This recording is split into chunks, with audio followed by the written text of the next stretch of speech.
중국 고대의 사상가이자 유교의 창시자인 공자로부터 배우는 내 인생을 바꿀 조언의 말씀 시작하겠습니다.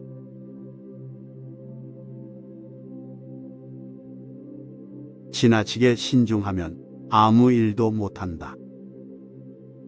노나라 시대의 사상가인 계문자가 말하기를 무슨 일이든 3번 생각한 후에 실행하라. 그러자 공자가 이 말을 듣고 이렇게 말했다. 2번 생각하면 충분하다. 일에는 2가지 범주가 있는데 먼저 마땅히 해야 할 일과 그렇지 않은 일이 있다. 또 해야 할지 하지 말아야 할지 애매한 일도 있다. 우리는 보통 해야 할 일을 바로 결단 내리지 못하면서 계속 망설이다가는 언젠가 큰 낭패를 보게 된다. 반대로 마땅히 하지 말아야 할 일을 한치의 망설임도 없이 실행하게 되면 그 역시 마찬가지로 낭패를 보게 될 것이다. 그러므로 반드시 해야 할 일과 하지 말아야 할 일을 모두 2번 정도 생각해 보면서 진행한다면 큰 낭패를 면할 수 있을 것이다.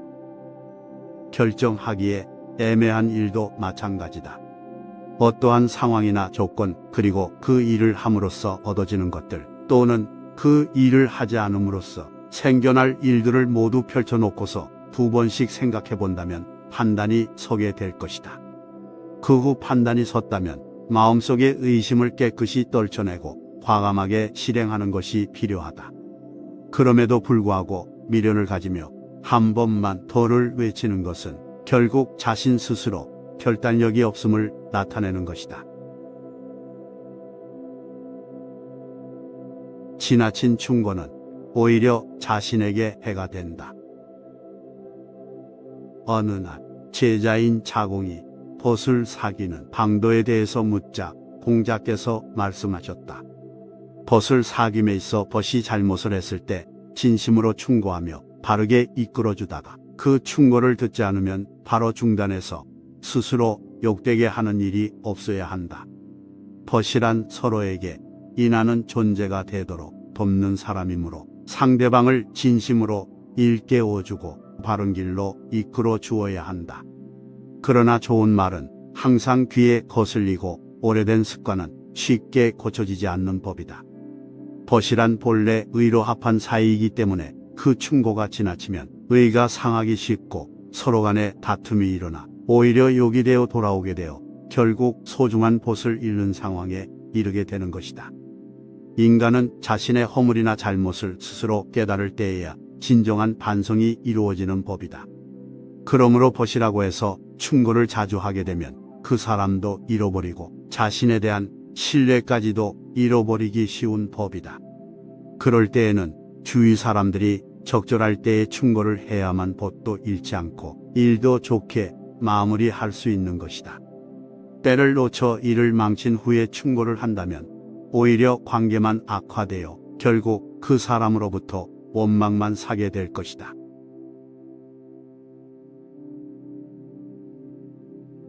윗사람에게 아부하지 마라. 제자인 자유가 무성의 읍제가 되자 공자께서 물었다.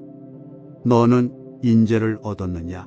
그러자 자유가 대답했다.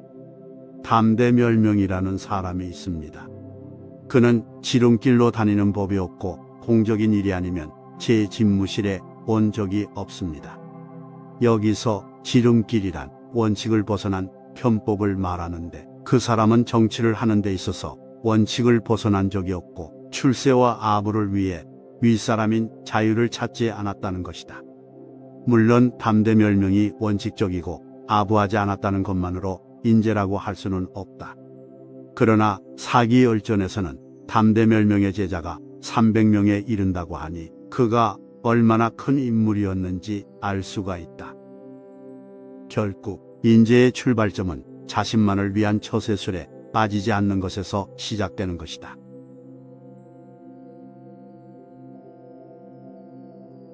예로서 스스로를 절제하라. 공자께서 말씀하셨다. 공서는 하되 예의 원칙이 없으면 피곤하기만 하고 신중하되 예의 원칙이 없으면 주눅들기만 하고 용감하되 예로서 절제하지 않으면 난폭하기만 하고 강직하되 예로서 절제하지 않으면 사람의 목을 조르는 것이다. 예란 단순한 예의범절만을 가리키지 않는다. 본래 예는 한 해 동안의 소출물로 조상과 토지신에게 내년 농사가 잘 되도록 기원하는 일에서 시작된 것이다. 이처럼 인간이 절대자에게 스스로를 겸허하게 낮추는 의미인 것이다. 그리고 예는 자신을 단속하고 절제하는 행위의 원칙이 된 것이다. 모든 일을 원칙대로 처리하는 사람은 그 완고함으로 타인을 숨막힐 정도로 갑갑하게 만들기 쉽다. 또 용맹함이 지나치면 두려울 게 없어서 반드시 난리를 일으키게 된다. 그러므로 예의 원칙대로 행동하고 스스로를 절제해야 하는 것이다.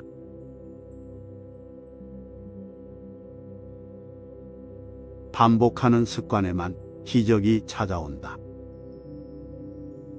공자께서 말씀하셨다. 본성은 서로 비슷하나 익히는 것에 의해 서로가 멀어진다. 사람이 가지고 태어난 천성은 서로가 비슷하지만 무엇을 익히고 반복하느냐에 따라서 각자 다른 인생을 살게 되는 것이다.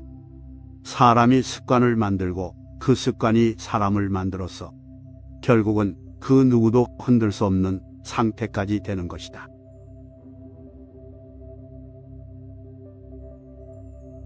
세상이 바라는 사람은 솔선하는 사람이다. 사람 중에는 모두가 꺼리는 일을 도맡아 솔선하는 사람이 있다. 힘들어서 피하고 싶어하는 타인의 마음을 헤아려 자신이 먼저 나서는 사람이다.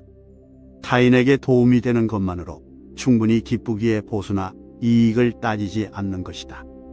남들은 어려운 일은 피하고 좋은 것은 먼저 가지려는 세상에서 이런 사람은 누구보다도 타인의 본보기가 되는 사람이다. 그리고 이런 사람은 평소에는 눈에 잘 띄지 않으며 특별히 주장하는 일도 없었어 마치 말하는 것이 서투른 사람처럼 보이기도 한다. 그러나 일에 임할 때에는 자신의 일에 대해 당당히 말하며 다른 사람들을 이해시키고 훌륭히 해낸다. 책임질 일 앞에서는 그 누구보다도 열정적으로 최선을 다하는 사람, 바로 그런 사람이 세상이 바라는 사람인 것이다.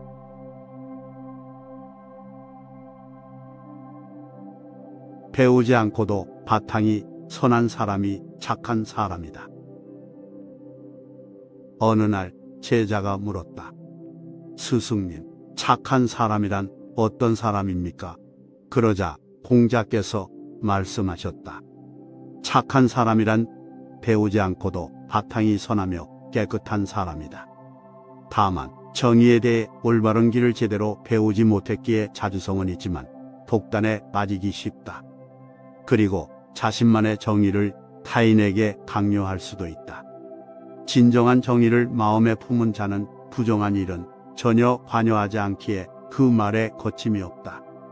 또한 진정한 지혜를 지닌 자는 어떤 상황이라도 냉철하고 정확하게 판단할 수 있기에 의욕이 없다. 진정한 용기를 지닌 자는 정의를 관철하는 것이 자신의 사명처럼 여기기에 아무리 큰 부정에도 두려움 없이 당당하게 맞선다. 그러므로 정의, 지혜, 용기 이 세 가지를 모두 지닐 때 그를 군자라 할 수 있는 것이다.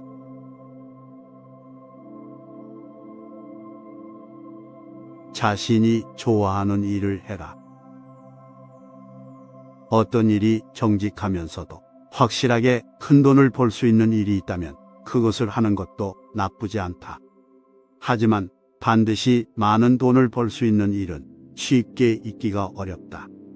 그렇다면 자신이 좋아하는 일을 하면서 사는 것이 가장 행복한 삶이다.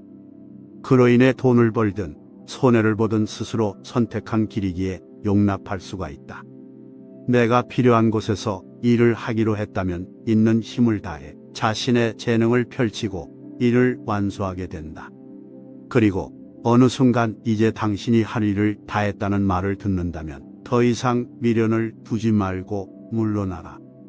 자신에게 주어진 책임은 확실히 수행하되 아무리 욕심나는 자리일지라도 나를 필요로 하지 않는 일에는 미련을 두지 마라. 이것이 다수를 위해 일하는 자의 마음가짐이다. 세상이 나를 인정해주지 않을 때에는 자신의 처지를 한탄하기보다는 인정받을 방법을 모색해야 한다. 사람에게는 무언가를 행하는 힘과 무언가를 전달하는 힘이 함께 필요하다. 남들이 나를 인정하지 않는다고 해서 세상을 원망하거나 자신을 동정한들 달라지지 않는다. 이때 가장 먼저 해야 할 일은 내 능력이 부족한 것은 아닐까라고 스스로를 냉정하게 돌아봐야 한다. 나를 알아주는 이가 없음을 한탄하지 말고 그 일을 해낼 수 있는 제목이 되기 위해 부단한 노력을 쏟아야 한다. 그러다 보면 기회는 불시에 찾아오게 된다. 그때에는 자신의 꿈과 신념에 더욱 다가갈 수 있을 것이다. 기회는 반드시 준비된 자만이 잡게 되는 것이다.